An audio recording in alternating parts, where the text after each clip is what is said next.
And we are live. Welcome to the African History Network show right here on 910 a.m. the Superstation, the Future Radio. I'm your host, Brother Michael Imhotep. So Dr. King Day was very interesting. I was scheduled to speak at Davis and Elkins College in West Virginia. So I got up, but well, let me rephrase that. I didn't go to sleep. So I did my show Sunday night.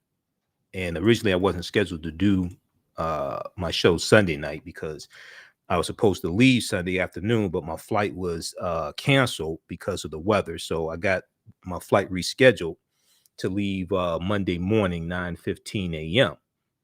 to head to West Virginia. So after I finished my radio show at 11 p.m. on Sunday, I continued to work on the presentation that I was going to deliver. The name of my presentation is Dr. King's Distorted Legacy, Reckoning with Racial Injustice. We're coming to get our check. Dr. King's Distorted Legacy, Reckoning with Racial Injustice. We're coming to get our check. So I didn't go to bed Sunday night. I worked on my presentation and continued to watch episodes of Eyes on the Prize, and because I have it on DVD box set, and I usually watch Eyes on the Prize this time of year because I'm doing presentations of Dr. King and doing shows, episodes of the radio show. And we're talking about it here on the show. So, so I head to the airport at about 6:20 a.m. Had a 9:15 a.m. flight. I wanted to make sure because there've been times when I missed a flight. Just to be honest, especially early morning flights. And I said, I'm not missing this flight because the college paid for the airfare. They paid for the hotel. So I said, I'm not missing this flight. So I get to the airport like a good 2 hours early. And I took a picture of me at Metro Airport, Detroit Metro Airport. And I was across from the check-in station for check-in station for United Airlines. So a lot of people saw the picture that I posted and they were commenting on that picture as well. I was tired. I had not been asleep. So I had two flights, one from Detroit to Chicago and then from Chicago to Clarksburg, West Virginia. Okay, so the flight from Detroit to Chicago was fine. And I make my way to the gate in Chicago O'Hare Airport, and we're sitting on the plane, and they tell us that there's a delay because the airport in Clarksburg is trying to clear the snow off the ground, off the runway, because of the storm that's hitting the East Coast, the winter storm that's hitting the East Coast. So then a few minutes later, they tell us that the flight is canceled because the airport cannot clear the runway. The airport where we have to land in Clarksburg, West Virginia, can't clear the airport. So the flight's canceled that I'm sitting on. So then I had to get rebooked on the flight back to Detroit. So I fly standby. Luckily, I was like the last person that they were able to get in on standby to get back to Detroit to get here in time to actually do my presentation virtually at 7 p.m. Eastern Standard Time. So I had a hell of a day on Dr. King Day. Okay, but nonetheless, it was a good presentation. And I'm going to let you hear an excerpt of it as well. All right, so on today's show, there's so much to deal with. And we're going to talk about these topics all throughout the week as well. So there was an article from the Huffington Post that I posted on our Facebook fan page, The African History Network, and our YouTube channel, Michael Imhotep. Nicole Hannah-Jones gives 1619 Project critics the MLK tribute they deserve. Nicole Hannah-Jones, 1619 Project, New York Times, and author of the 1619 Project book. So what's rich, and I knew different things like this were going to happen. And we're going to talk about Kyrsten Sinema and Senator Mitch MCConnell tweeting about posting on social media about Dr. King on Dr. King Day. I mean, the caucasity of this. I mean, they would have been better off just not saying anything. But this story right here that we're going to discuss today, Nicole Hannah Jones talked about how she was invited on Monday, Dr. King Day. Nicole Hannah Jones, the author of the best-selling 1619 Project, posted on Twitter, on a Twitter thread, explaining that she was invited to give a speech about Dr. King, but a small number of members of the group hosting her claimed her presence dishonored the civil rights icon. Some people, I don't know who these people were. I don't know what these people have read about Dr. King. Obviously, you never read Where Do We Go From Here, Chaos of Community. Obviously, you don't know Dr. King was the most hated man in America when he was assassinated. Okay. Obviously, you never read letters from a Birmingham jail where he talked about the problem with the white moderates. But you had some people who said that Nicole Hannah Jones' presence dishonored Dr. King's Dr. King. Okay. So what she did was she read speeches from Dr. King and was addressing their issues and concerns, but these people thought it was actually her words. Nicole Hannah Jones decided the best response would be to quote Dr. King accurately by reading excerpts of his speeches without mentioning explicitly that they were his words. Okay, she tore their behinds up. This is how ignorant many people are. First, Nicole Hannah Jones said that Dr. King noted, like her, that 1619 was the year the first black slaves were brought to America. She also said she purposely used the term black instead of Negro, as was common in Dr. King's time, to prevent people from making the connection before her big reveal. We're going to talk about this because, one, this deals with, see, and I do a 2.5-hour lecture dealing with the distortion of the legacy of Dr. Martin Luther King Jr. The revolutionary would not be televised on the television. All right, because Dr. King's legacy is distorted. Okay, we'll deal with this on the other side of the break. We're going to talk about the showdown in the Senate over voting rights. I'm going to let you hear from Representative James Clyburn, who said he's had enough, and we have a lot more. I'm Michael Imhotep. We'll be back in a few minutes. Stand by, everybody. How's everybody doing? Stand by. All right. And then Restream changed their menu here for broadcasting, so I got to change the title of this broadcast. I hate it when they do stuff like that. Stand by, everybody. Share this broadcast on your social media platforms. Invite your friends to tune in also.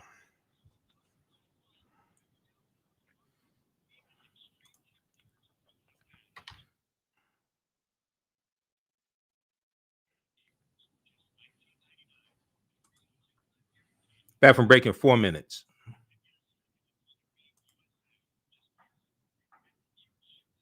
Stand by.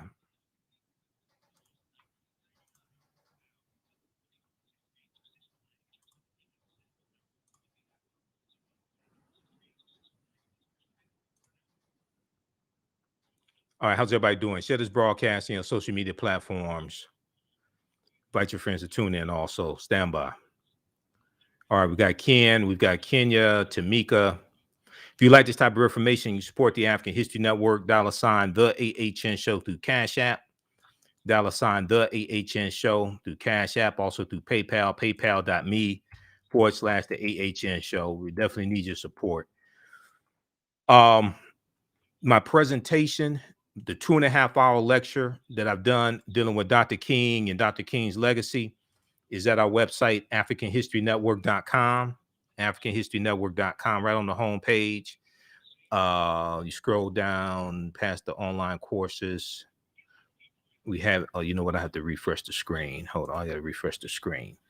It's the distortion of the legacy of Dr. Martin Luther King Jr., the revolutionary, will not be televised on the television. Where is it? It should be right here, towards the top. Okay, so scroll down. right here. The distortion of the legacy of Dr. Martin Luther King Jr., the revolutionary, will not be televised on the television. It's in digital download format and DVD format. Okay, it's a 2.5-hour presentation. We get deep into all this history dealing with the revolutionary Dr. King. I'll post the links here so you can order it now. And this presentation is going to blow your mind.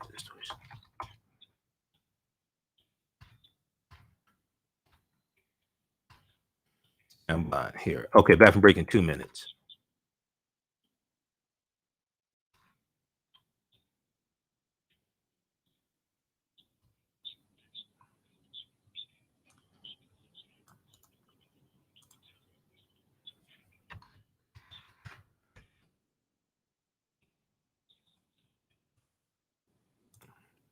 Welcome back to the African History Network show right here on 910 a.m. the Superstation, the Future Radio. I'm your host, Brother Michael Imhotep. It is Tuesday, January 18th, 2022, and we are live. Calling numbers 313-778-7600. 313-778-7600 is the call-in number if you have a question or comment. Okay, so right before the break, I was telling you what happened on Dr. King Day. And my presentation ended up going well. I ended up doing it virtually. And we were talking about this article here from the Huffington Post that deals with the hypocrisy of a lot of ignorant people. Almost called them ignorant ass people, but we don't want to do that in the spirit of Dr. King. A lot of ignorant people when it comes to Dr. King and his legacy. And you have these people who really have not studied Dr. King, and they're dealing with the mascot of Dr. King, or as Dr. Cornel West calls it, the Santa Clausification of Dr. King. Okay, and they're not dealing with the Dr. King who was anti-poverty, anti-racism, anti-war, who called out America on America's hypocrisy, who was trying to dismantle white supremacy and racism, who called out white moderates. He would call out Joe Manchin. He would call out Kyrsten Sinema, as well as the 50 Republicans. Okay, maybe minus Lisa Murkowski, because she did vote for the John Lewis Voting Rights Act to proceed to a Senate floor debate. But she was the only Republican that did that. So if we go back and look at this piece here from Huffington Post, Black Voices, and I posted this on our Facebook fan page, The African History Network. Nicole Hannah-Jones gives 1619 Project critics the MLK treatment they deserve. Okay, I think some of them deserve the Della Reese treatment from Harlem Night, but that's just me. Okay, so first, Nicole Hannah-Jones said that Dr. King noted, like her, that that 1619 was the year the first African slaves were brought to America. Now, we know, we've dealt with this numerous times here on this show and in my classes. So you're talking about in the British colonies, because the Spanish were bringing Africans into the territory we call South Carolina in 1526. Okay, so it's important for people to understand this. But the British colonies, 1619, you're not dealing with the information from Dr. David Imhotep's book, The First Americans Were Africans, Documented Evidence, and the African Presence 51,700 years ago. I understand that. So we're dealing with 1619. Okay, so that's fine. She then, and here's a tweet from her. Here is some of it. Here's some of what she said. It was in the year 1619 that the first Black was brought to the shores of this nation. Now, at this time, once again, 1619, none of the 13 colonies did they even have codified slave laws. Those first 20 and odd Africans on the White Lion pirate ship were put into a form of indentured servitude, and they're going to be released after about 3 to 5 years. But I understand what you're saying. They were brought here from the soils of Africa. They came from Angola. And unlike the Pilgrim Fathers who landed here at Plymouth in 1620, a year later, they were brought here against their will. Now, she went on to say, wherever you see black in caps, it's because I substituted out Negro to give it, to not give it away, that she's actually reading the words from Dr. King that most people don't know. Most people haven't read Dr. King's speeches. The only speech they know about, many of them, is I Have a Dream, which is originally called Normalcy Never Again. Then it was called A Canceled Check. Then years later, it was called I Have a Dream because the speech was not about a dream. She said, for more than 200 years, Africa was raped and plundered, a native kingdom disorganized, the people and rulers demoralized, and throughout slavery, the black slaves were treated in a very inhuman form. These are words from Dr. King.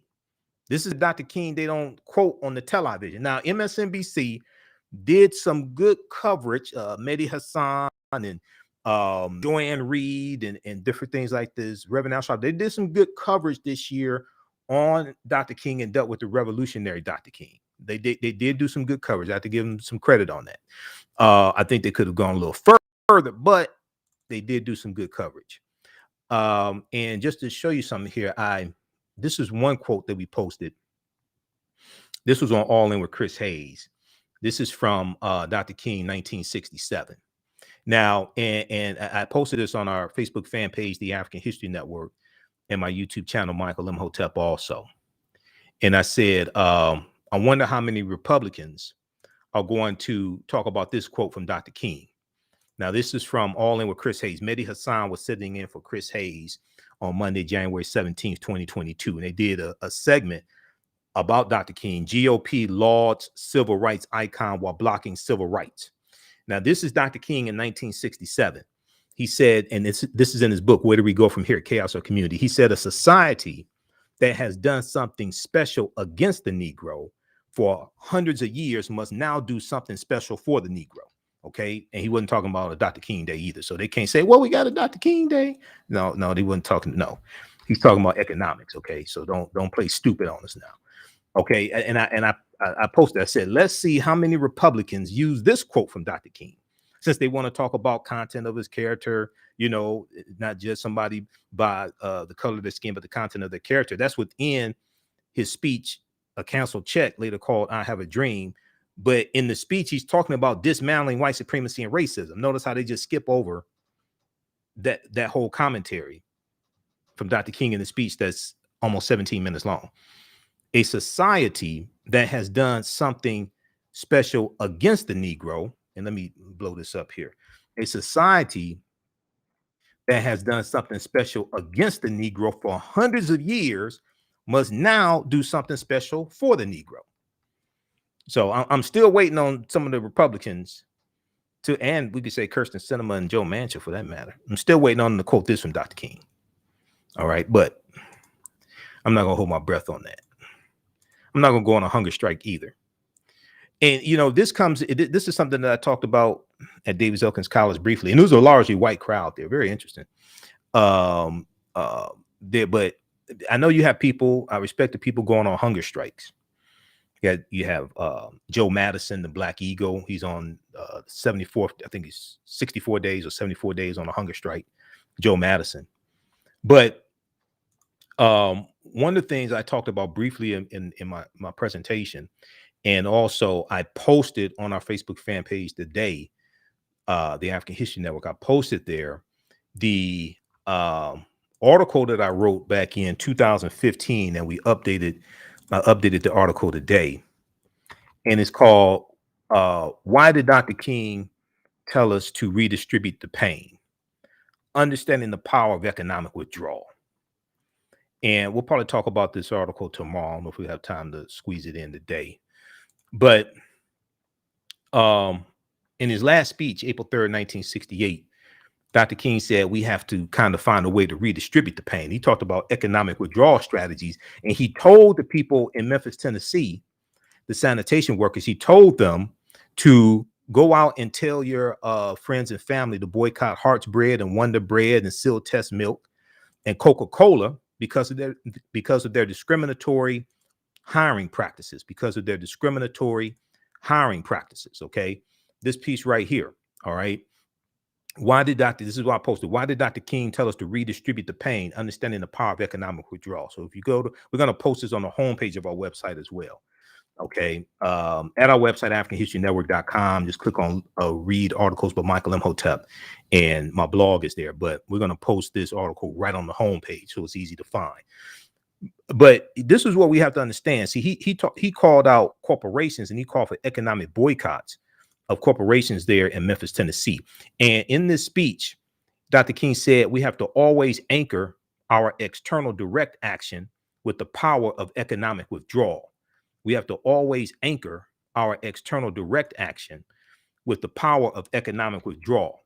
Okay, so what this means is when you have mass protests like marches for voting rights and the John Lewis Voting Rights Act and the Freedom to Vote Act, things like this, it means that you have to have targeted, sustained economic boycotts to target your opponent as well. Okay, and I deal with this here. So instead of some of us who mean well, going on hunger strikes and doing our self-harm, we should redistribute the pain to some of these corporations and put their cash registers on a hunger strike. Instead of us going on a hunger strike, because that don't cost them anything. Instead of us going on a hunger strike, we should redistribute the pain to some of these corporations who came out in July of 2021 and signed on to a letter saying that they supported passing the John Lewis Voting Rights Advancement Act, but now they have gone silent. And some of these corporations also finance and have donated to Republicans who are blocking the passage of the John Lewis Voting Rights Advancement Act and Joe Manchin's Freedom to Vote Act. So instead of some of us who mean well and are putting their bodies on the line, but you going on a hunger strike does not redistribute the pain to the pressure points where they need to go. We need to put some of these corporations' cash registers on a hunger strike. And then you can have a conversation, because we're not speaking a language that they understand. And we're not speaking a language that Sinema and Manchin understand either.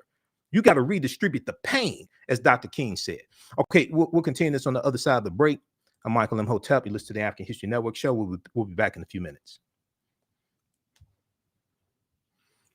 Stand by.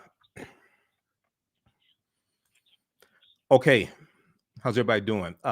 You support the African History Network, $ the AHN show through Cash App, $ the AHN show through Cash App, also through PayPal, paypal.me/the AHN show. All right. And this is our official Cash App account here.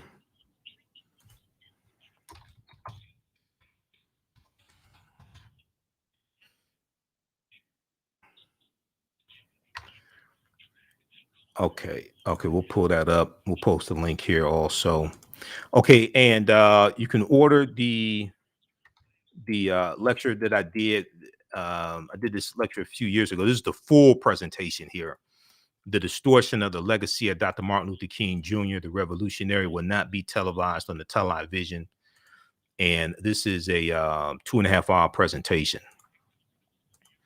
And I'm doing a PowerPoint presentation. We have video clips. We get deep into the history, and we deal with the revolutionary Dr. King.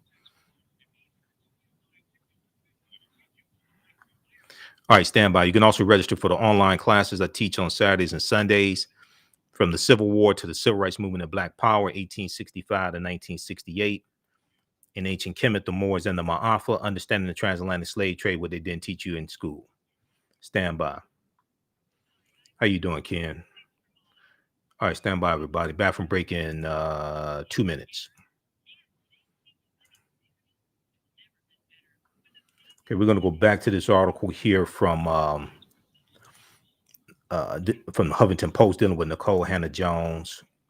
There's so much going on. I was not on the air on Monday because the station was shut down on Monday for Dr. King Day, and I couldn't do it. I mean, I was tied up at the airport for hours, between Metro Airport, Chicago O'Hare, and flying back to Metro Airport. I got back just in time to start my presentation at 7 p.m. Eastern Standard Time for the college. All right, stand by. Back from break in 1 minute. So we're going to go back to this article here, because this deals with the hypocrisy of some people. Okay, now I don't know if these people were white or what, who objected. I suspect they were white. They may have even been white moderates. I don't know who they were, but this is ridiculous. So, and the other thing is you've got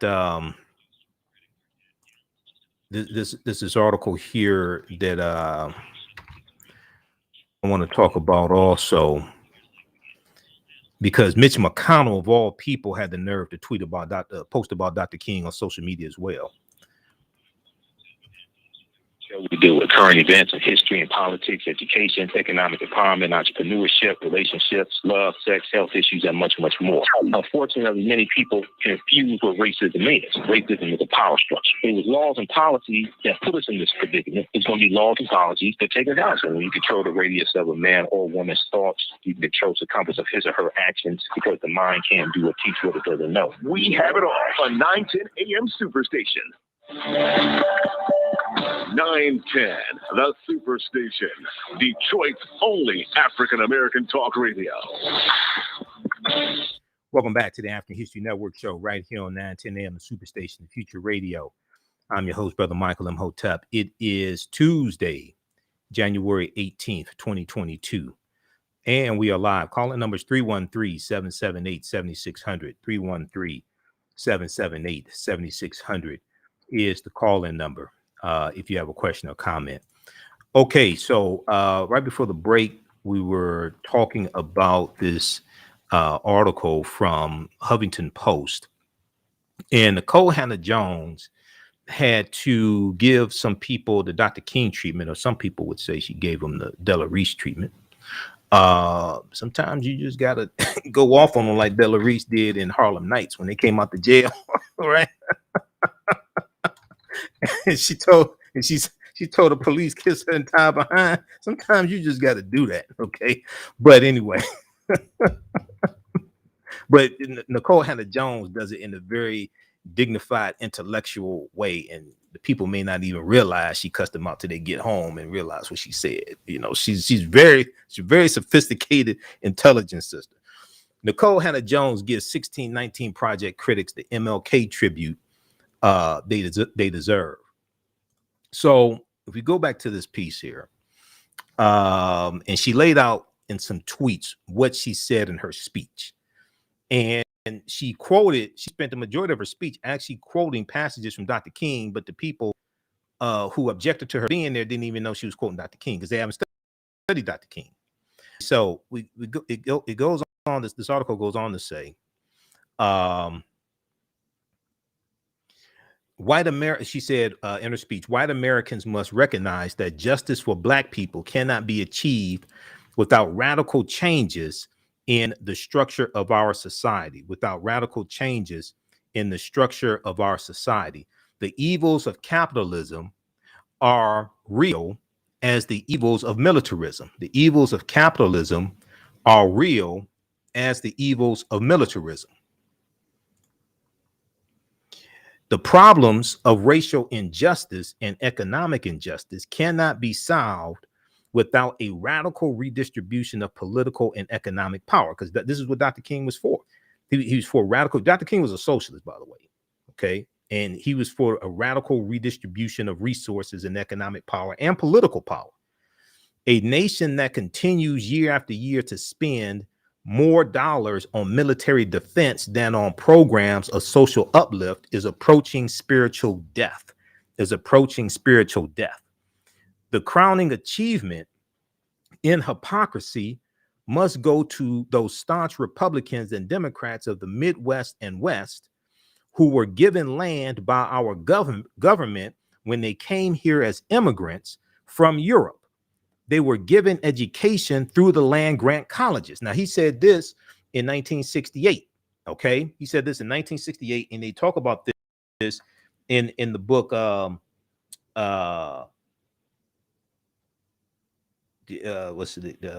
White Folks Got So Rich, The Untold Story of American White Supremacy. And I don't know where my copy is, because I have 3 copies of it. I have the first, second, third edition. I don't know what the hell my book is. I got to find that. Okay. Did it fall down? I don't know where my copy is. All right, but anyway, those are the same people that now say to Black people whose ass were brought to this country in chains and who were emancipated in 1863 without being given land to cultivate or bread to eat, that they must pull themselves up by their own bootstraps. What they truly advocate is socialism for the rich and capitalism for the poor. These are all passages from Dr. King's speeches. What they truly advocate is socialism for the rich and capitalism for the poor. We know full well that racism is still that hound of hell which dogs the tracks of our civilization. We know full well that racism is still that hound of hell which dogs the tracks of our civilization. Ever since the birth of our nation, white America has had a schizophrenic personality of the race. She has been torn between selves, a self in which she proudly professes the great principle of democracy, and a self in which she madly practices the antithesis of democracy. This is Dr. King. This is the revolutionary Dr. King. They usually don't show you on the television. They usually don't talk about it. Corporate sponsored lunches and breakfasts. That's why I don't go to those. One, I don't get invited. Two, I mean, I could go, but you know, I definitely don't get invited to speak. I remember I spoke back in 2015 at the Charles H. Wright Museum of African American History for their Dr. King Day celebration, and I did my presentation, and I dealt with Dr. King trying to get a concealed pistol license in 1956 in Montgomery, Alabama, during the Montgomery bus boycott, because Dr. King's house was firebombed twice in Montgomery, Alabama. I talked about the book, This Nonviolent Stuff That Gets You Killed, by Professor Charles E. Cobb Jr., who was a field secretary for SNCC for 5 years in rural Mississippi. This book right here that everybody should read, that the first installment of Eyes on the Prize doesn't deal with this type of stuff. The second installment of Eyes on the Prize deals with the Deacons for Defense and Justice. But the first installment of Eyes on the Prize doesn't deal with the armed resistance that took place. Now, this is the preeminent book on the Deacons for Defense and Justice by Lance Hill, The Deacons for Defense. I talked about this book, and I had it up on the big screen as I was doing a PowerPoint presentation. And I told him, I said, you trying to tell me that the Deacons for Defense and Justice are not part of the civil rights movement? Because they were armed and they were protecting civil rights workers. And sometimes Dr. King used them for his own personal protection or for the protection of civil rights workers. I said, you trying to tell me that they're not part of the civil rights movement? Because as one of my teachers, Professor James Small, told me personally, because he was there, he said the civil rights movement was not a nonviolent movement. Because you read this book right here, This Nonviolent Stuff That Gets You Killed, How Guns Made the Civil Rights Movement Possible. This book deals with the armed resistance during the civil rights movement and how it was Negroes with guns protecting the nonviolent civil rights workers. So they would be over in the cars with the guns, telling them, okay, you go do your nonviolent direct action. You go ahead and march. We'll be over here with the guns to protect you, because they couldn't get protection from the police.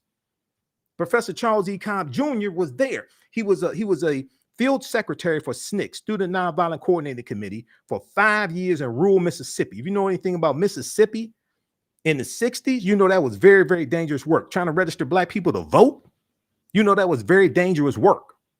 Okay, and he said that anytime they stayed at somebody's homes, because you grew up in the gun culture in the South, so all those people own guns. Most of those African Americans own guns. Dr. King owned guns until Bayard Rustin convinced him to get rid of his guns. Reverend Fred Shuttlesworth in Birmingham, Alabama owned guns. Raymond Parks, Rosa Parks' husband, owned guns. Fannie Lou Hamer owned guns. Fannie Lou Hamer said she kept a shotgun in every corner of her bedroom. And the first white man that looked like he was going to throw some dynamite on her porch wouldn't live to write his mother.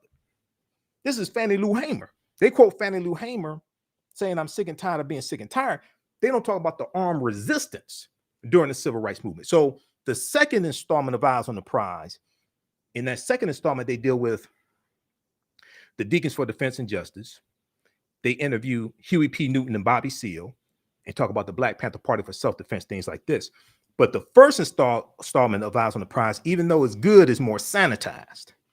But you read this book right here, you get a fuller understanding of the civil rights movement. And if it had not been for Negroes with guns, and going back before the Deacons for Defense and Justice, you had Robert F. Williams and the Black Guard.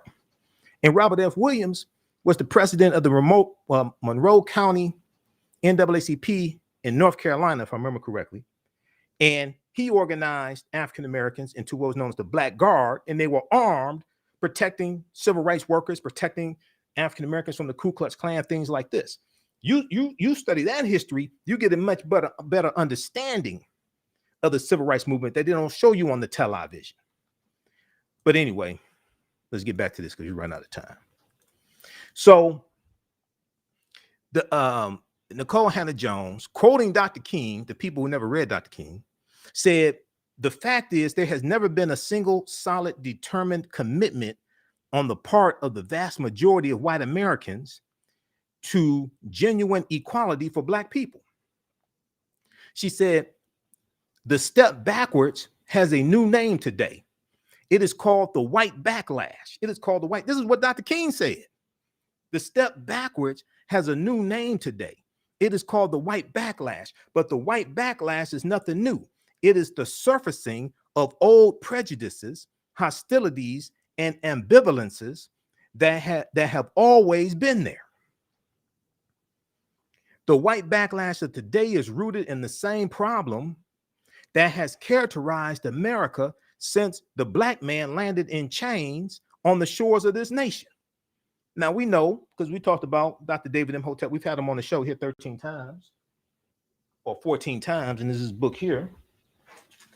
The First Americans were Africans, Documented Evidence. We know when African people first came here, we were here before Native Americans came into existence. We understand this, but this is what Dr. King is saying. So, okay, this is good enough for right now.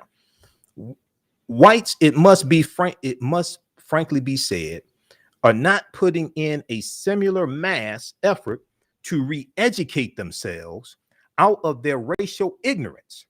With each modest advance, the white population promptly raises the argument that Black Americans have come far enough. With each modest advance, the white population promptly raises the argument that Black Americans have come far enough. And see, when you read Letter from a Birmingham Jail, in 1963, he addresses this. And the white moderates and people telling them, you're moving too quickly.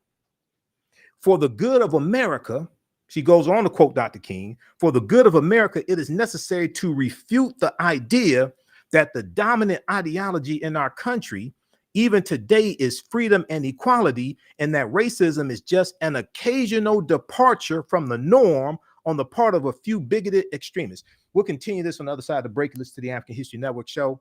I'm Michael Imhotep. We'll be back in a few minutes. All right, stand by. How's everybody doing? Share this broadcast in social media platforms. Stand by. If you want me to do a presentation for your group or organization, email me at TheAHNShow@AfricanHistoryNetwork.com. African American History Month is coming up. And we have a lot of other things coming up, Women's History Month, etc. So email us at TheAHNShow@AfricanHistoryNetwork.com. Stand by. Now, if you like this type of information also, you can register for the online classes I teach on Saturdays and Sundays, from the Civil War to the Civil Rights Movement and Black Power, 1865 to 1968, and Ancient Kemet, the Moors, and the Ma'afa, understanding the transatlantic slave trade, what they didn't teach you in school.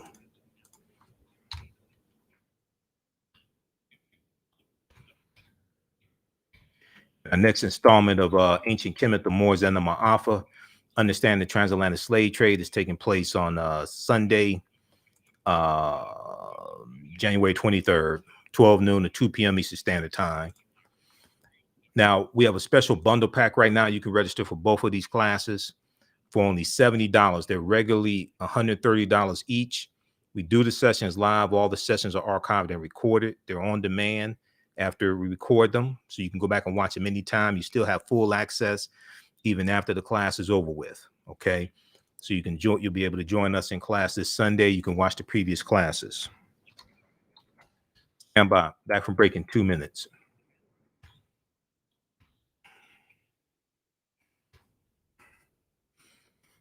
Okay. We're going to deal with these topics all week because there's so much to deal with. We're here for an hour, and I don't think I'm going to go past an hour tonight. I'm tired. It's been a busy 72 hours.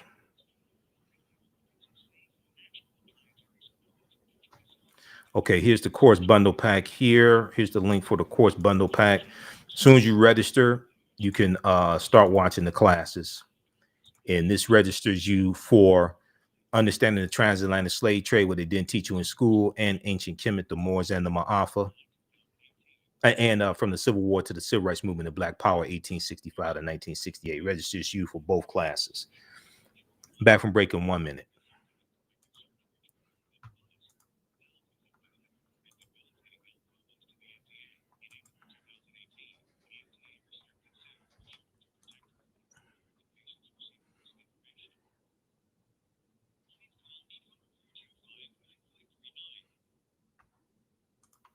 Welcome back to the African History Network show right here on 910 AM, the Superstation Future Radio. I'm your host, Brother Michael Imhotep. It is Tuesday, January 18th, 2022, and we are live. If you like this type of information, be sure to register for the online classes I teach on Saturdays and Sundays. Ancient Kemet, the Moors, and the Ma'afa, understanding the transatlantic slave trade, what they didn't teach you in school, and from the Civil War to the Civil Rights Movement and Black Power, 1865 to 1968. I do a PowerPoint presentation. We have book references, articles, video clips. We do with thousands of years of history. We do the sessions live. All the sessions are archived and recorded. You can go back and watch them anytime. You have full access to the class, even after the class is over with. So a year from now, if you want to go back and watch the full class, you can do that. Our next class is Sunday, January 23rd, 12 noon to 2 p.m. Eastern Standard Time. We have a special bundle pack right now. The classes are regularly $130 each. We have a special bundle pack for a limited time only. You can register for both classes for only $70. It's right on the homepage of our website, AfricanHistoryNetwork.com. We posted the link here as well. As soon as you register, you can start watching the content, and you still have full access to the class even after the class is over with. Okay, right before the break, we were talking about the this article here from Huffington Post. A lot of these other topics we'll get to tomorrow night. Nicole Hannah-Jones gives 1619 Project critics the MLK tribute they deserve. The 1619 Project author reads excerpts from Dr. King's speeches without telling anyone that she was doing so. They thought these were her words because they haven't studied Dr. King, without telling anyone that she was doing so, leading the audience to think Dr. King's words were hers, but she was giving them a history lesson. Before we go back to this, let's go to the phone lines. Let's talk to Jerome. Jerome, welcome to the African History Network show. Thanks for holding. Tell us where you're calling from. Do we have Jerome on the line? Hello? I'm calling from Detroit, Michigan. Detroit. Okay, Jerome, go ahead. Thanks for holding. Go ahead. Thank you for letting me briefly join your discussion.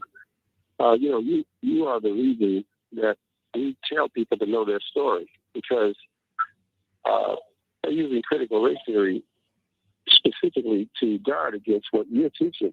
Mm-hmm. And when you say corporations, I wish you would mention the list of corporations that went back on their word when they said that they weren't going to donate money to the senators who didn't want the election certified. Right. Now, I've talked about that here on this show. They went back on their word. Yeah, I've talked about that here on this show. Let's look at this article right quick from the New York Times, because we run out of time, Jerome. I'm glad you brought that up. The name of this article: Corporations Donated Millions to Lawmakers Who Voted to Overturn Election Results. Okay, this is from the New York Times, January 6, 2022. And then it's a big article that deals just with what you're talking about. But go ahead. Mainly, no student needs to be able to graduate from any public school or institution without knowing our story in its entirety. Mm-hmm. It's real simple. If they knew better, they would do better. And if we knew better, we would do better. Right. And keep bringing it. Okay. All right. Thanks, man. Call back tomorrow night. Okay. I appreciate it. So we look very quickly here because we run out of time. Look at everybody read this article here from the New York Times. We talked about here a number of times here on the show. Corporations donated millions to lawmakers who voted to overturn election results in voting to overturn election results, because they donated to 143 of the 147 Republicans who voted to overturn election results.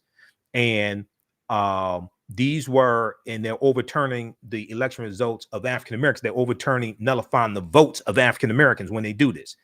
Latinos, Asian Americans, things like this, but especially African Americans. Okay. Many of the corporations that have donated are household names, including Boeing, Pfizer, General Motors, Ford Motor Company, AT&T, and UPS. Read this article here for more information, and they deal with more companies and their responses, because I can't get deep into it here, but we've talked about this before here on the show. Okay. Go back to the Nicole Hannah-Jones piece. The white backlash of today is rooted in the same problem that has characterized America ever since the black man landed in chains on the shores of this nation. She's quoting Dr. King, but people didn't know she was quoting Dr. King. She's quoting speeches from Dr. King. See, a lot of people just like to hear passages from Dr. King that make white people feel comfortable with the oppression of African Americans. Dr. King was a revolutionary. Okay. Whites, it must frankly be said, are not putting in a similar mass effort to re-educate themselves out of their racial ignorance. With each modest advance, the white population promptly raises the argument that Black Americans have come far enough. Okay. For the good of America, Dr. King said, for the good of America, it is necessary to refute the idea that the dominant ideology in our country, even today, is freedom and equality, and that racism is just an occasional departure from the norm on the part of a few bigoted extremists. Racism, now this is me, this is not Dr. King. Racism is a system of advantage and privilege distributed based upon race, coming out of the ideology of European white supremacy. Racism occurs when one race of people control the majority of the wealth, power, resources, privileges, benefits, land, access to education, access to opportunity, healthcare, education, jobs, media, etc. And they use that to marginalize, subordinate, and do harm to another race of people. Okay, this is what racism is. Now, if America does not respond creatively to the challenge to banish racism, some future historian will have to say that a great civilization died because it lacked the soul and commitment to make justice a reality for all men. Why do white people seem to find, now this is Dr. King once again, because people just want to quote passages from Dr. King that make them feel warm and fuzzy. Why do white people seem to find it so difficult to understand that Black people are sick and tired of having reluctantly parceled out to them those rights and privileges which all others receive upon birth or entry into America? I never cease to wonder at the amazing presumption of much of white society, assuming that they have the right to bargain with the Black for their freedom. I never cease to wonder at the amazing presumption of much of white society, assuming that they have the right to bargain with the Black for their freedom. Now, Nicole Hannah-Jones said the audience did not seem comfortable hearing a ringing endorsement toward ending systemic racism and promoting democratic socialism, and had no idea she was quoting Dr. King because they never read Dr. King in the first place. Okay, those watching on Facebook and YouTube, keep watching for a few more minutes. We're going to keep going on for a few more minutes, and then we'll do it the rest of this tomorrow night. Visit our website, AfricanHistoryNetwork.com. If you like this type of information, also, you can support the African History Network because we definitely need your support. $sign the AHN Show through Cash App, and also through PayPal, paypal.me/the AHN Show. Right now, it's correct your own behavior. It's not over till we win. Wakanda forever. And we'll talk to you tomorrow. Peace. All right, stand by. Okay. Stand by. Hold on. Let me pull this up here.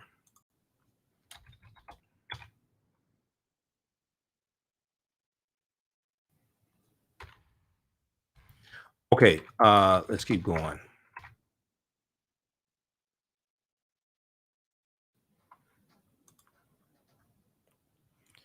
All right. I want to, let's see here. Well, I'm going to play I'll play a short excerpt of the presentation that I did at the college. We'll play a few minutes of that, and we'll deal with some more of that tomorrow. I want to get to some of these other topics here. There was and we'll deal with some of these other topics here more in depth on tomorrow's show. So there was a article dealing with Mitch McConnell. And Mitch McConnell posted about Dr. King, and he got a lot of backlash for this. If we look at this piece from The Independent, McConnell bombarded with criticism over voting rights stance after posting Martin Luther King Day tribute. This is Moscow Mitch, okay, who voted to reauthorize the Voting Rights Act in 2006, but was on the Senate floor today speaking out against the John Lewis Voting Rights Advancement Act and the Freedom to Vote Act. He's against passing these voting rights acts now, but he voted to reauthorize them in 2006. And he had the nerve to post about Dr. King. Okay, so let's go to this here. And I'm gonna, okay, let's see here. Let's change the title here. And also Kyrsten Sinema, and I started spelling her name with 3 Ks. She had the nerve to post about Dr. King as well.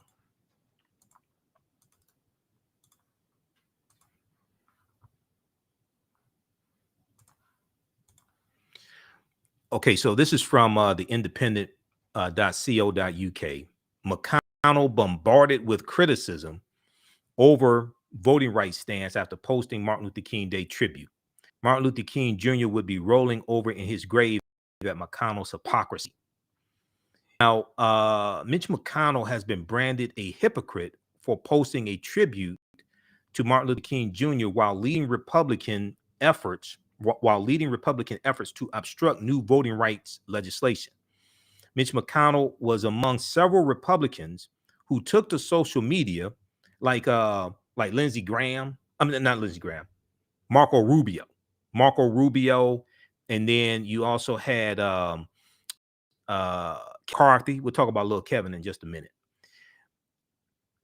Mitch McConnell was among several Republicans who took to social media to praise Dr. King on Dr. King Day. Mitch McConnell he posted on social media, nearly 60 years since the March on Washington, Dr. Martin Luther King Jr.'s message echoes as powerfully as it did that day, the Senate Minority Leader wrote on social media. His legacy inspires us to celebrate and keep building upon the remarkable progress of a great nation, our great nation has made toward becoming a more perfect union. What the hell world are you living in? What was Dr. King's message? Because the speech, he's talking about dismantling white supremacy and racism and holding America accountable for a promissory note that African Americans were given 100 years prior with the Emancipation Proclamation, and holding America accountable to the Declaration of Independence and the U.S. Constitution. So what message echoes as powerfully as it did that day? What message are you talking about? Now, Dr. King's eldest son, Martin Luther King III, who is leading a protest march in Washington, on Monday, January 17th, Dr. King Day, said he would, quote, not accept empty promises in pursuit of my father's dream. Not accept empty promises in pursuit of my father's dream. Martin Luther King III tweeted, this MLK Day, I will not accept empty promises in pursuit of my father's dream. I do not want to see photo ops of elected officials if they are not willing to put voting rights over the filibuster. I do not want to see photo ops from elected officials if they are not willing to put voting rights over the filibuster. Today is a day of service and action. Congress must, quote, deliver for voting rights. Congress must, quote, deliver for voting, hashtag deliver for voting rights. Now, his Martin Luther King III earlier criticized elected officials from both parties for tweeting about his father, quote, while standing in the way of voting rights. Okay. And it's not just about the right to vote, it's about whose vote gets counted.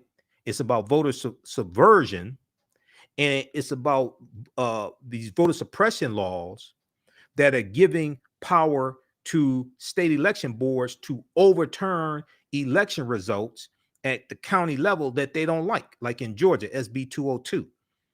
So so this is beyond just somebody being able to vote, is also dealing with removing obstructions to the polls. It's restoring the pre-clearance, restoring the oversight from the Department of Justice and the federal courts when it comes to changing the locations of polling places, when it comes to determining how many Sundays of polls to the souls voting you have, or voting on Sunday you have, how many days of early voting you have. It's a number of different things that was struck down when Shelby County versus Holder weakened Section 4 of the Voting Rights Act that dealt with the pre-clearance.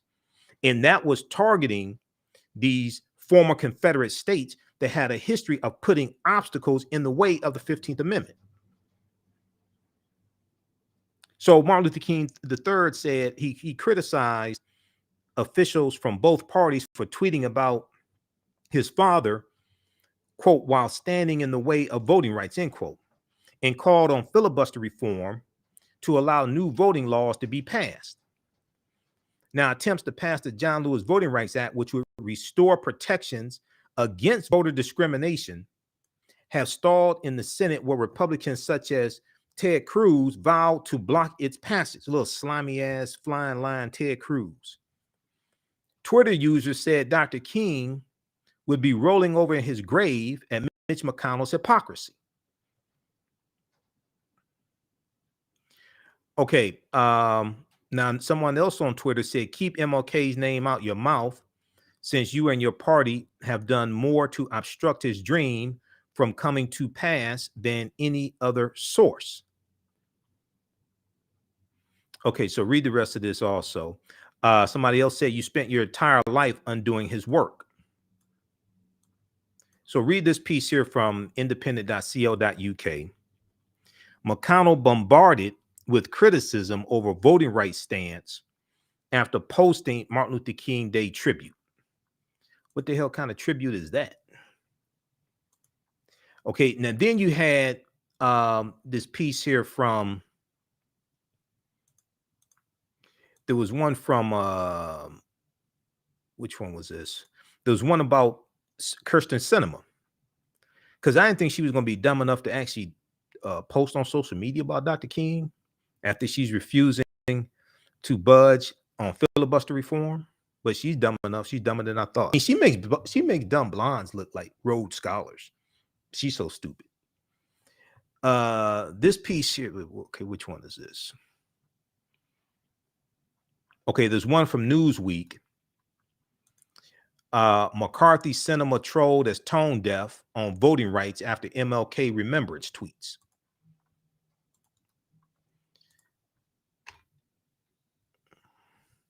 This one here from newsweek.com.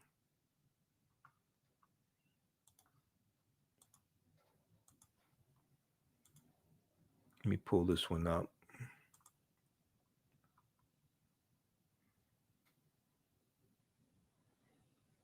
Okay, McCarthy Sinema, Kevin McCarthy, House Minority Leader, Kevin McCarthy of California, little slimy, spineless Kevin McCarthy. McCarthy Sinema trolled as tone deaf over voting rights and MLK remembrance tweets. So social media users called out tone deaf politicians for paying tribute to Dr. King on social media while blocking a bill that would expand voting rights. Many legislators shared posts honoring Dr. King on Monday in a celebration of his birthday, but some face scrutiny for their refusal to pass the legislation, which has received support from Dr. King's family and civil rights activists and voting rights activists and things like this. The bill would expand voting access across the United States and restore key provisions to the Voting Rights Act of 1965. And you needed the Voting Rights Act of 1965 because of what happened at the Mississippi State Convention in 1890. And it took 75 years from 1890 to 1965. Okay, when you had the Mississippi State Convention, where they rewrote the state constitution, and they wrote into the state constitution poll taxes and literacy tests to suppress the African American vote. The white county judge that presided over the convention, his name was Solomon Saladin Calhoun. He said, "We came here to exclude the Negro."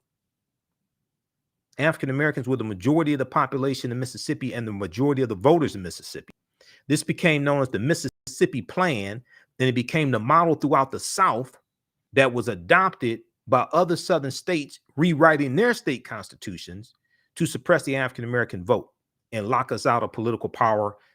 It allowed us to get voted out of office because we were in state legislatures and things like this during Reconstruction. And even after Reconstruction, there's still going to be some of us in state legislatures and political offices. Okay, so this is why you needed a Voting Rights Act of 1965. And if you read this article here, how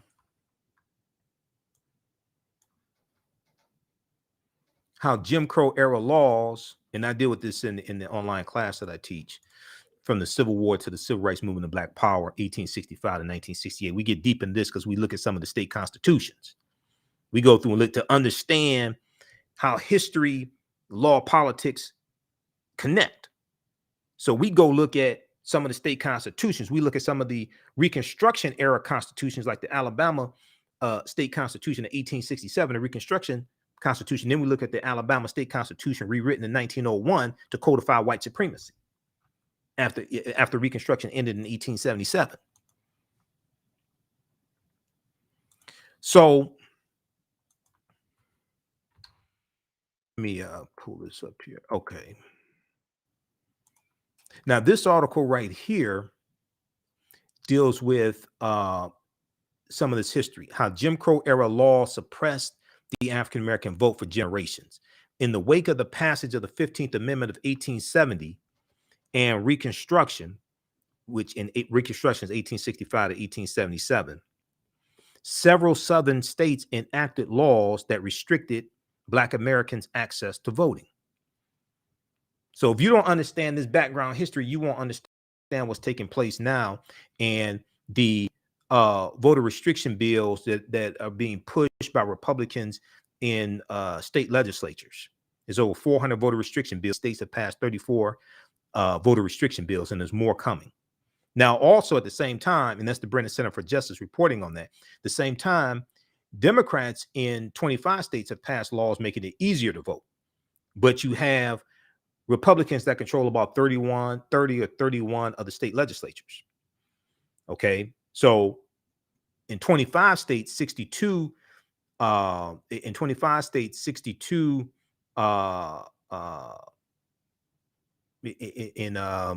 see, hold on. You have Republicans control about 30 of the state legislatures. Okay. But in 25 states, Democrats have been pushing, and they've gotten 62 new bills passed to make it easier to vote.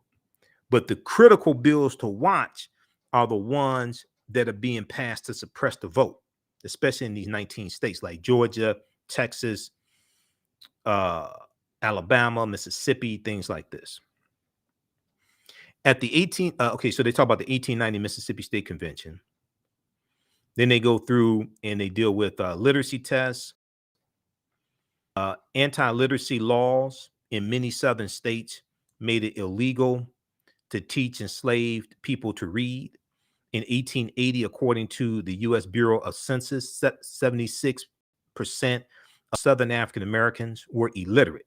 In 1880, according to the U.S. Bureau of Census, the Census Bureau, 76% of Southern African Americans were illiterate, a rate of 55% points or percentage points greater than that for Southern white people. So literacy tests became a way to get around the 15th Amendment that guaranteed the right to vote for African American men. Literacy tests and poll taxes became ways to get around this. And then in the U.S. Supreme Court case of Williams versus Mississippi, 1898, that challenged the poll taxes and literacy tests, the U.S. Supreme Court ruled that the poll taxes and literacy tests did not violate the 15th Amendment to the U.S. Constitution. So the U.S. Supreme Court said it was legal to do this. Now, in 1900, 50% of voting age African American men could not read in 1900, compared to 12% of voting age white men. These disparities made literacy tests one of the most effective tools at suppressing the African American vote. The voting clerks, who were always white, and the registrars, the voting clerks, things like this, could also pass or fail a person at their discretion based on race. A lot of the voting clerks were functionally illiterate as well. A lot of them couldn't pass these tests. Illiterate white people were often excluded from these literacy tests through the use of grandfather clauses. Now, the grandfather clause was first introduced in 1898 by Louisiana, and that's written into the Louisiana state constitution. The grandfather clause stated that if your grandfather prior to 1867 could vote, then you could vote. Okay. Now, 1867 is 2 years after the Civil War ends. Okay. So if your grandfather was African American, good chance he was a slave at that time, or, prior to 1867, good chance he was enslaved. So, and good chance he couldn't vote.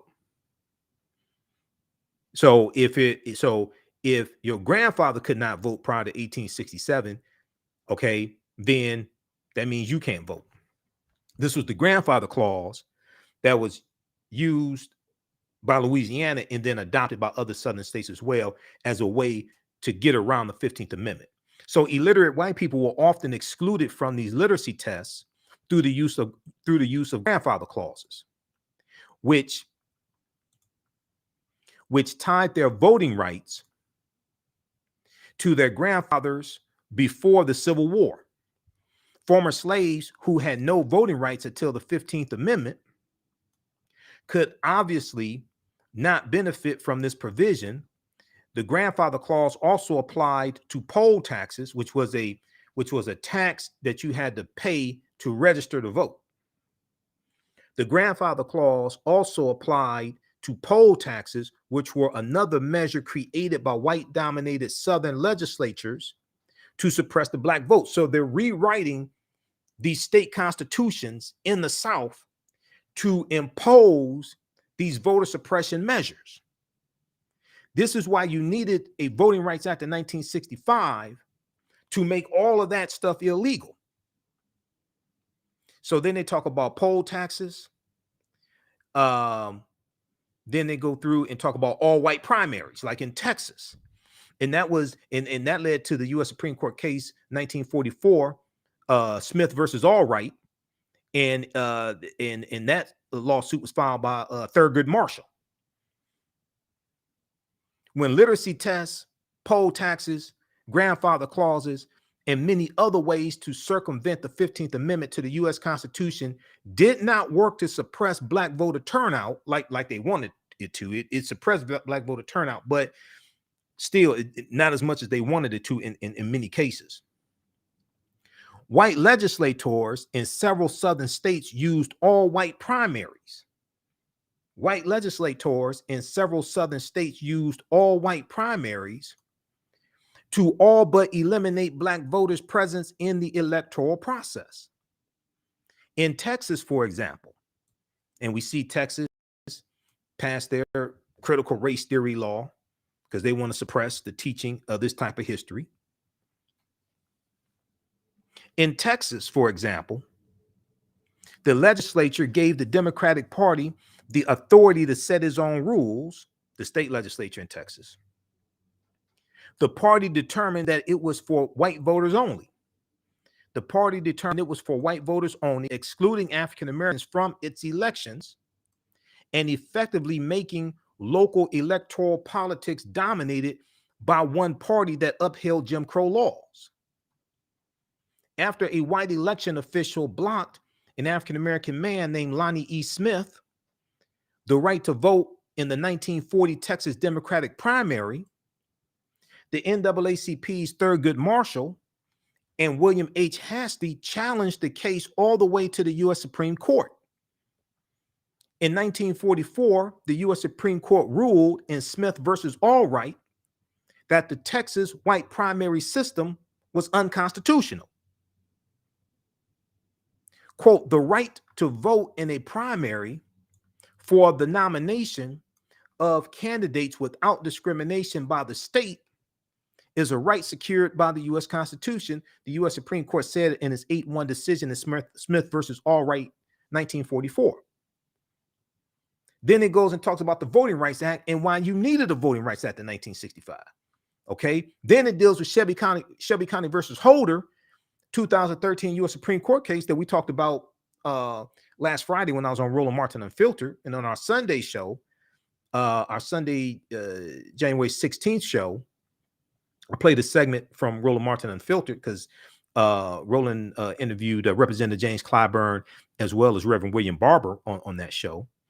And I shared an excerpt from our Sunday show. So go back and watch the Sunday show, January 16th. But in Shelby County versus Holder, the U.S. Supreme Court, now Shelby County is in Alabama. The Holder they were suing was Attorney General Eric Holder at the time. Alabama was ground zero for the fight for the 1965 Voting Rights Act, the Selma to Montgomery March. Montgomery is the capital of Alabama. Okay. So all this deals with Alabama. And you go back and read the Alabama State Constitution of 1901 that they said was written to codify white supremacy. In 2013, the U.S. Supreme Court walked back part of the Voting Rights Act when it ruled in a 5-4 vote that constraints placed on certain states and federal review of states' voting procedures were outdated. In the wake of the Shelby County Holder decision, several states have enacted laws limiting voter access, including ID requirements, limits on early voting, mail-in voting, and more. But also what they did was restricted the number of polling places. So in the 2016 presidential election, which was Donald Trump versus Hillary Clinton, there were 868 fewer polling places. Because one of the things they did within 24 hours, the Shelby County versus Holder U.S. Supreme Court decision taking place, which is why presidential elections are so important, because presidents nominate Supreme Court justices, and why U.S. Senate races are so important, because it's the U.S. Senate that confirms Supreme Court justices as well as federal judges. But in after Shelby County versus Holder, within 24 hours, states started passing new voter ID laws to suppress the vote. Then they started shutting down polling places, and polling places, in the majority of the polling places they shut down were in areas that had higher African-American populations and Hispanic populations.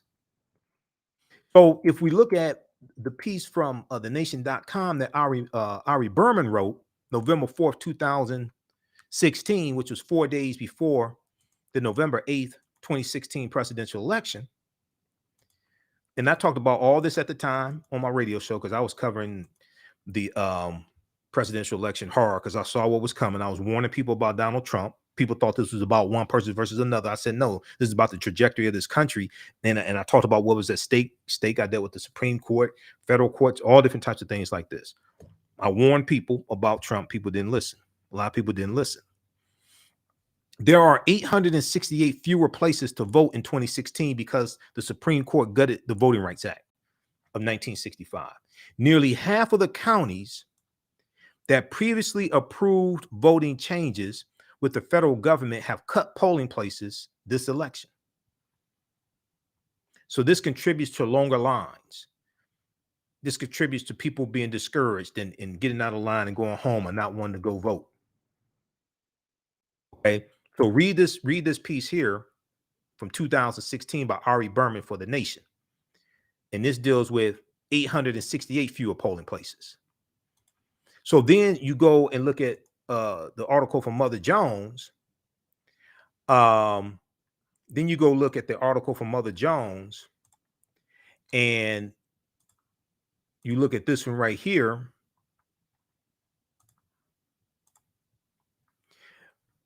More than 1,600 polling places have closed since the Supreme Court gutted the Voting Rights Act. More than 1,600 polling places have closed since the Supreme Court gutted the Voting Rights Act.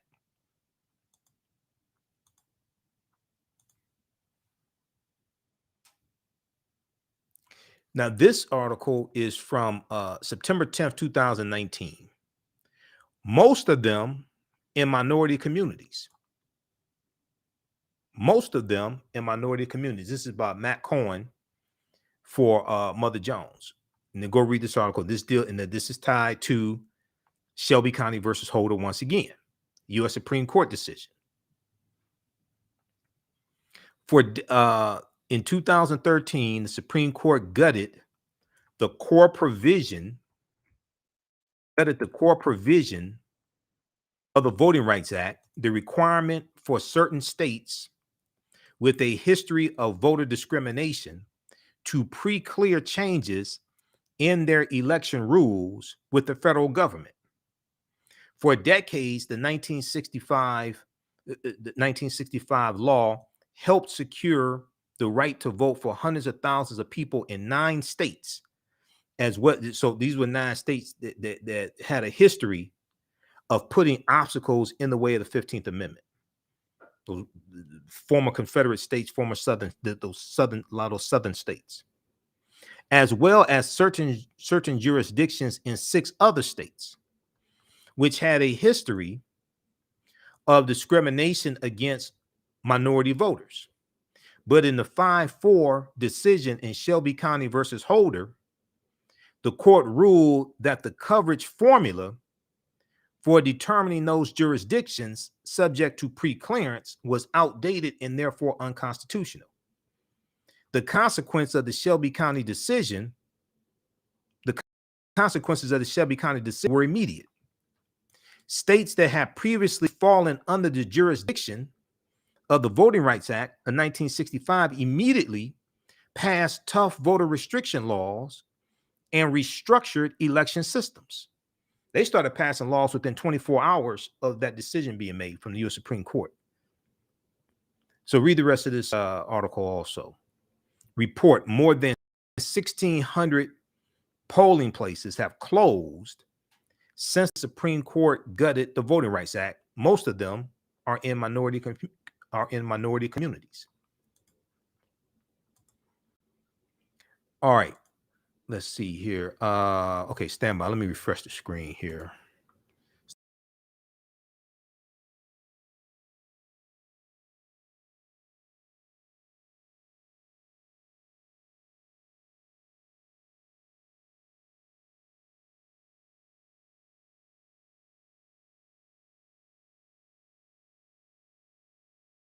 Okay, we're back. Okay, I had to log back in for some reason. Okay. All right.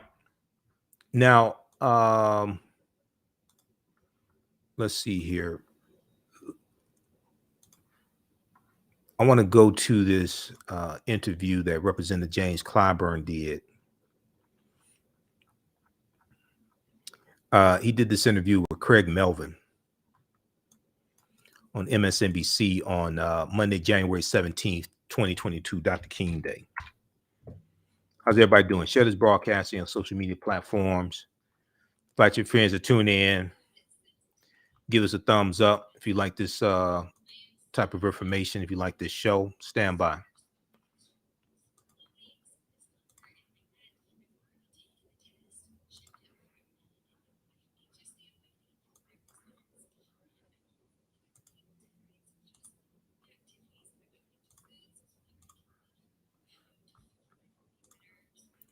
All right, stand by. Let me cue this up.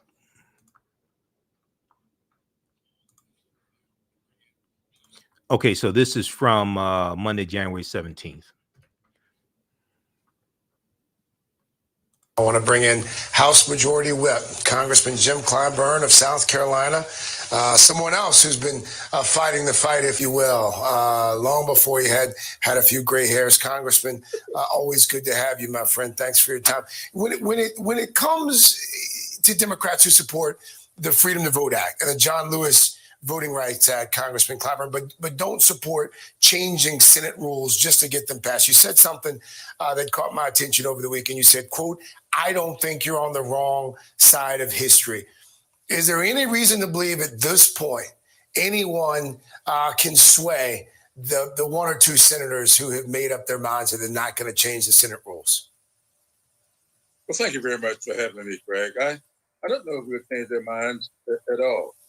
I don't know that we ever changed the mind of the segregationists in the South who held fast to their beliefs that blacks did not have an unfettered vote.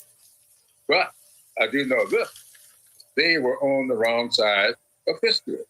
And just because you are on the prevailing side doesn't mean you're on the right side. And so I will say to all of my friends that they're in the Senate, that nobody is asking you to give up the filibuster. And I wish they would stop saying that. We asking you to do for voting rights and constitutional rights the same thing that you've done for the budget. And you do not allow one person or any group of people to filibuster the budget when you are trying to preserve the full faith and credit of the United States of America. That's how we raised the debt limit. So we're asking you to do for voting rights and constitutional rights the same thing that you've done for the budget. And you do not allow one person or any group of people to filibuster the budget when you are trying to preserve the full faith and credit of the United States of America. That's how we raised the debt limit several weeks ago. And that's how we got the budget several months ago, simply because we do not allow the filibuster to hold up the budget. So why should the filibuster hold up people's constitutional rights like voting? So we have asked respectfully that you allow the same kind of reconciliation on constitutional rights that you allow on budgetary issues. That's all. If you want to have the filibuster in order to bring policy issues forward and have a debate on those policy issues, then that's fine. But not my constitutional rights. And then there's another thing. I ask people to look at the history of the 15th Amendment and see how that was passed. It was passed on a party line vote. And for Mr. Manchin to tell me that the vote is not creditable unless you have bipartisan vote, he is telling me that it's not creditable for my provisions to get the right to vote when the 15th Amendment passed, because that was a party line vote. So they are all on the wrong side of history, and they are misquoting and misusing the history of this country. Congressman, what do you think's behind it? I mean, to your point, I mean, the filibuster, there have been carve-outs. There are routinely carve-outs. So what is it about this particular issue that you think, and we can use their names, Senator Manchin, Senator Sinema, what do you think it is that's holding them back from changing the rules to vote for these two bills specifically? Senator Manchin seemed to feel that he has, as a part of his forte, preserving the minority voting rights to the Senate. He seemed to say that at the time he talked. My Republican colleague, I don't want to disrespect my Republican colleague, but if disrespecting his Republican colleagues or respecting them will run the risk of disrespecting the minority in his caucus. This disrespects Warnock. Warnock is from Georgia. Georgia is ground zero when it comes to these kinds of laws. It is Georgia that just passed a law that allows for nullification of the vote. And I want to say to people on my side, stop talking about all we need to do is organize them and rally, get our people to the polls. That's not the problem. No matter how many people you get to the polls, if you set up a process by which you can nullify the result, and that's what they've done in Georgia, that's what we're trying to get rid of. That's the John R. Lewis Voting Rights Advancement Act. It's all about having pre-clearance measures in place that says if you pass a law, it must go to a court or to the Justice Department in order to determine whether or not this law will have any kind of discriminatory impact, and if so, you cannot implement it. That's what we had in the Civil Rights Act of 1965 until the Supreme Court got rid of it. So I want to say to my Republican friends, like Senator Romney over the weekend, saying the 65 Voting Rights Act is still the law and it still prevents this. That's not true.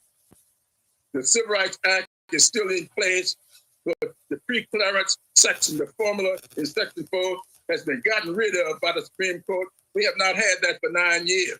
And Senator Romney ought to be ashamed of himself for saying that. It sounds like you've run out of patience, Congressman Clyburn. Yes, I have. Absolutely. Yes, I have. I wonder if, from a strategic standpoint, a legislative strategy, do you think we would be here if the administration had perhaps started with voting rights instead of starting with infrastructure or Build Back Better? Do you think, from a strategic standpoint, this is something that they should have started with earlier in the administration? No, I don't think so at all. I think that what you've had this argument earlier. You've had the result that we expect tomorrow and the next day earlier, and you would not have had this bipartisan infrastructure bill, and you would not have had the so-called Rescue Act. Mm-hmm. Now, when we passed the Rescue Act, it did great things, and it's still doing great things. That has expired a significant portion of it, and that's why we need Build Back Better. And the same people who are stopping this, they're stopping Build Back Better. And the child tax credit that we need in place now is in Build Back Better. Affordable housing that we need for people who lost their houses and lost their wealth is now got less than half of the wealth that white people have. We need the affordable housing bill. That's in Build Back Better. Mm-hmm. And so the people who are stopping Build Back Better, stopping voting, they are trying to go to the heart of what's needed in the African-American community in order for us to maintain this pursuit of perspective that we have been on for a long, long time. These people are supporting autocracy over democracy, and that's the big issue here. We would have come earlier if the president had put this out there earlier. Last question before I let you go on this MLK Day. You knew Dr. King. You marched with Dr. King. What do you think the late Dr. Martin Luther King Jr. would say about where we are right now in our country at this time? He'll remind us of what he wrote from the Birmingham City Jail when he sat there. He got that letter from 8 white clergymen, one of whom had a South Carolina connection, telling him that he was a disruptive force in Birmingham, that he should go back to Atlanta. Dr. King sat down and he wrote to them, "Injustice anywhere is a threat to justice everywhere." And I want everybody in America to understand that today. Injustice in the South, injustice in Georgia, Texas, Florida, there's injustice everywhere. those states that have passed, 19 states that have passed these laws, 34 different laws. All of these states are not in the South. New Hampshire, Vermont, Rhode Island, these states have passed laws that are repressive, some suppressive, Georgia, nullification. Let's remember what King also told us, that people of ill will in our society seem to be making a better use of their time than the people of goodwill. And we got a good example of that on January 6th. We saw how effective people of ill will was using their time. Today, we have got a chance for the people of goodwill to make better use of their time, because we are going to repent, as Dr. King said, not just for the vitriolic words and deeds of bad people, but for the appalling silence of good people. So the good people in this country need to break their silence and say to Manchin, to Sinema, to Romney, to Cassidy, and all these people that are carrying these false arguments, let's break our silence and speak to them. Congressman Jim Clyburn, always a pleasure, sir. Thank you for your time. Thank you very much. Thank you for having me.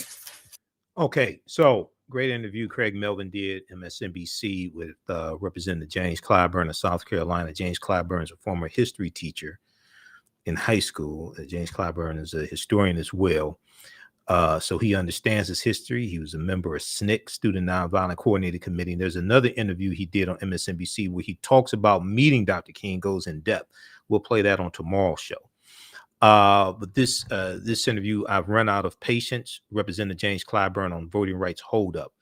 So great. This is at msnbc.com. Okay.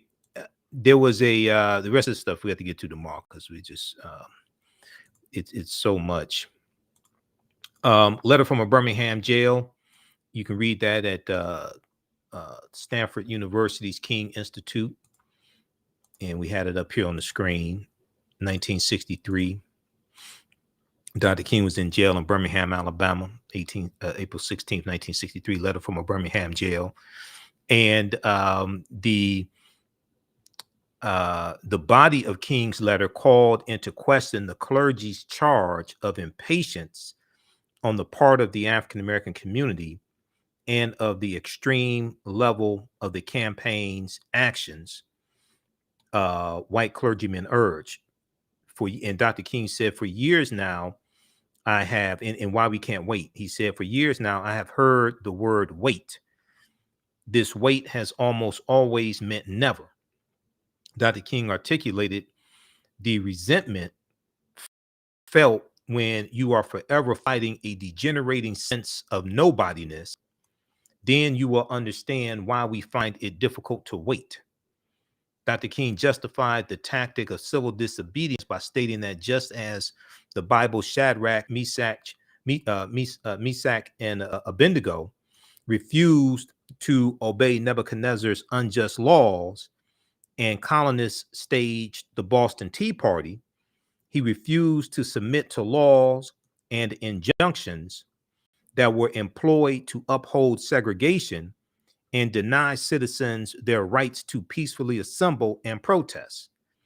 Dr. King also decried the inaction of whites, such as the clergymen, charging that human progress, quote, comes through the tireless efforts of men willing to be co-workers with God. And without this hard work, time itself becomes an ally of the forces of social stagnation. And without this hard work, time itself becomes an ally to the forces of social stagnation. This is what Dr. King wrote, page 89 of Why We Can't Wait. Okay, his book, Why We Can't Wait, because he wrote 5 books. Okay, read the rest of this piece here. This deals with the letter from a Birmingham jail. This is at the King Institute at Stanford University on their website. All right, now, let me see here. It was one other thing we'll squeeze in. So the Senate, and we'll discuss this tomorrow.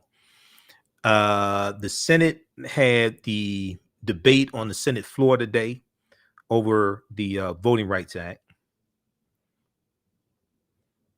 And the vote is going to take place, it should take place Wednesday evening, about 6 p.m., 6:30 p.m., because they're going to put them on record on where you stand, and put Sinema and Manchin on record, put the 50 Republicans on record where you stand. Okay. So there's no more running and hiding. And even if the vote fails, they should have to go on record on where they stand, and we go from there. Okay. And there needs to be massive protests along with targeted economic withdrawal strategies, especially against some of these corporations that donated to Sinema and Manchin and to these Republicans. And you have 16 Republicans, as we talked about on Sunday show, and go back and watch the Sunday show, because the Sunday show is 2 hours. You have 16 Republicans who voted in 2006 to reauthorize the 1965 Voting Rights Act, but they're not voting for these voting rights acts today. Yeah, 16 Republicans, including Mitch McConnell. Mitch McConnell in 2006 voted to reauthorize the Voting Rights Act. None of them are voting today. Susan Collins of Maine, old ass Chuck Grassley, who needs to retire, out of Iowa, spineless Lindsey Graham out of South Carolina, Senator John Thune, Senator John Cornyn of Texas, Senator Marsha Blackburn of Tennessee, Senator Roy Blunt, who's retiring out of Missouri. Least he could do is do something right. Okay. Senator Shelley Moore Capito, who's the other senator in West Virginia, and she's a Republican. And West Virginia is a very red state. Donald Trump won West Virginia by 40 points in 2016 and 2020. Senator Richard Burr of North Carolina. Okay. Senator Jim Inhofe. These are 16 senators in the Senate right now who voted in 2006 to reauthorize the 1965 Voting Rights Act, but they're not voting for these voting rights acts now. You can't say you support voting rights, but you're against the John Lewis Voting Rights Advancement Act, and you're against the Freedom to Vote Act, largely written by Joe Manchin. You can't say, yeah, we support voting rights. You can't tweet that you love Dr. King and John Lewis, but then you're going to vote against these bills and work to dismantle their legacies. Okay, now this piece here from the New York Post, and there's also an article from ABC News that deals with the activity in the Senate today. We are going on record, Senate Majority Leader Chuck Schumer said. Let me pull this up here. Okay, we are going on the record. We are going on the record. Schumer presses Manchin Sinema on moot filibuster vote. This is from January 18th, 2022.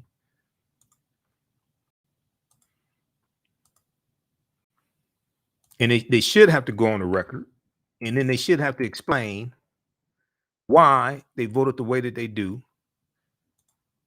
why they voted the way that they did, and then we take action from there.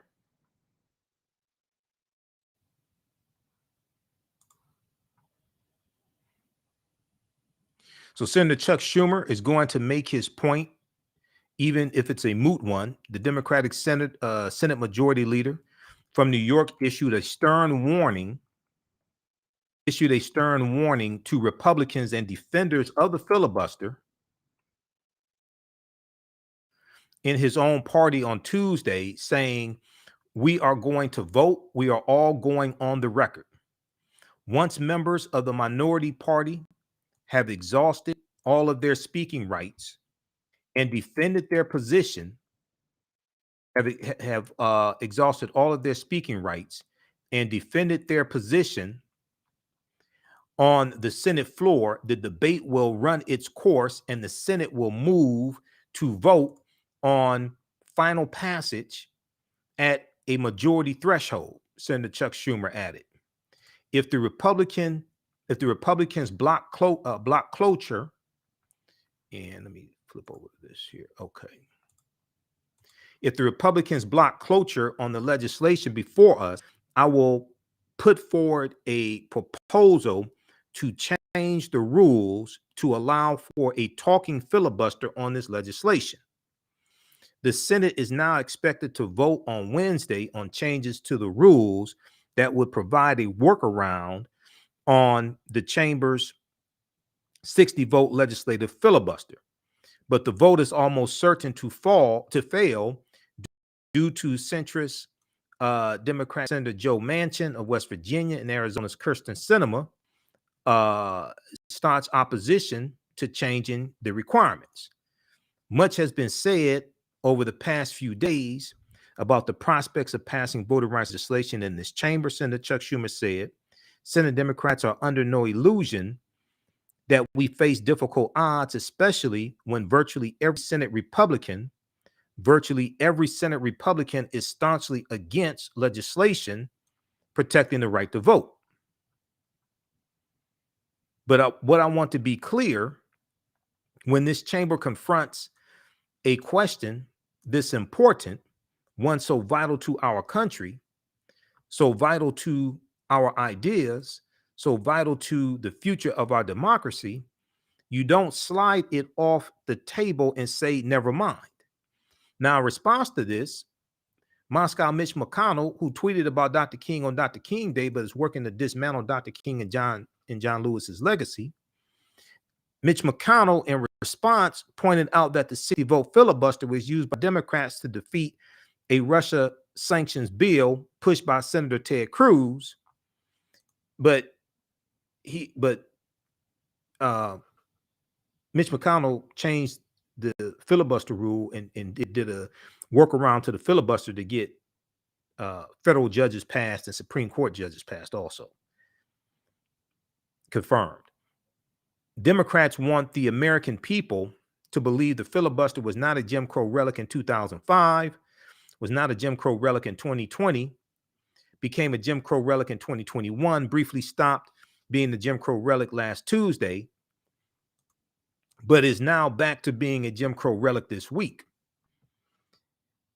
McConnell mocked. He went on to call the legislation a partisan takeover of the election system. Now, what's a partisan takeover? It's what's taking place at the state level with these voter suppression bills. These bills here are working to restore Section 4 of the Voting Rights Act that was weakened because of Shelby County versus Holder, U.S. Supreme Court case of 2013. McConnell goes on to say, we have inflation, a pandemic, rampant violent crime, a border crisis, and the possibility of a war on the European continent. But rather than work on any of that, Senate Democrats want to mar their own legacies with a reckless procedural vote they know will fail. So you can read the rest of this here. This is after McConnell tweeted about Dr. King and Dr. King's words and all this stuff and his legacy, all that BS. Okay, so read the rest of this article here. We are going on the record. Schumer presses Manchin and Sinema on moot filibuster vote. January 18, 2022, from the New York Post, NewYorkPost.com. All right. The rest of the stuff we'll get to tomorrow. And tomorrow's show, I'll play an excerpt of the presentation that I gave today. Be sure to read the article that I wrote. Why did Dr. King tell us to redistribute the pain? Understanding the power of economic withdrawal.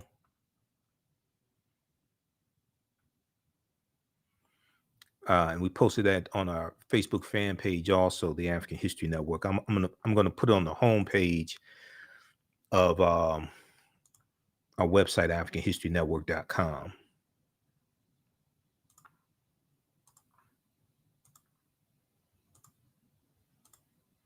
Be sure to read this here, okay? This article, and I'll post the link here on the thread. because I get deep into this history and targeted sustained economic withdrawal strategies. All right, be sure to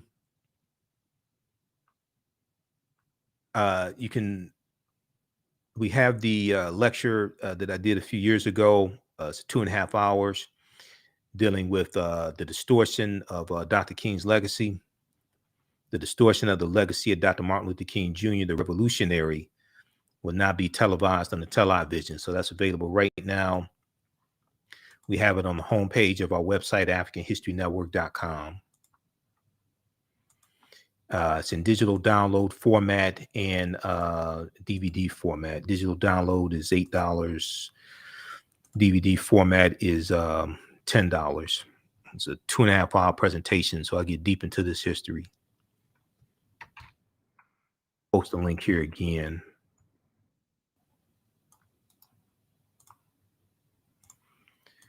All right, let me see here.